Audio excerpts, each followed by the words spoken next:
Den historiske synsvinkel.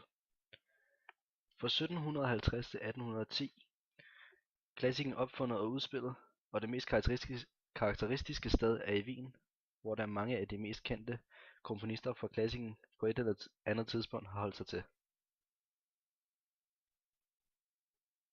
Hvordan var samfundet? Det var tiden for revolutioner og selvstændighed. Folk begyndte at tænke med fornuften og ikke religiøst. Der opstod også en vis kritik omkring enevælde.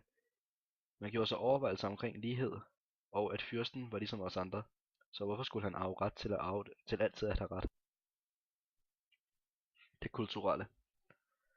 Det blev skrevet til folket, eftersom at disse kunstnere, Mozart, Beethoven og Haydn, var de første til at lave offentlig musik, da de mente, at sådan en smuk og ugennemskuelig musik var ment for alle.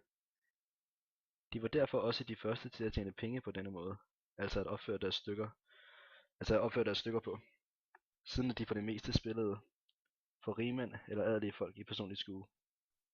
Men udover det blev klassisk ikke bare betegnet som en stil, men også en kvalitet, hvilket er derfor det i starten var mærkeligt at spille for normale mennesker.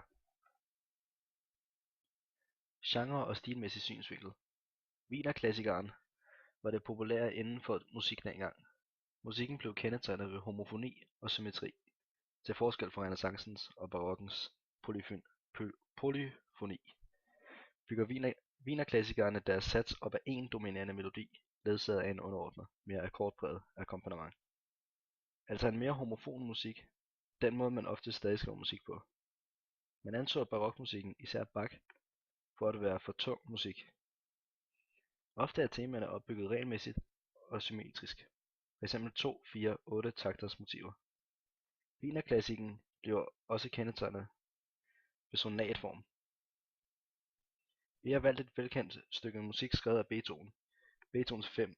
symfoni er verdensberømt, og selvom det er cirka 200 år gammelt, er det stadig et smukt stykke musik.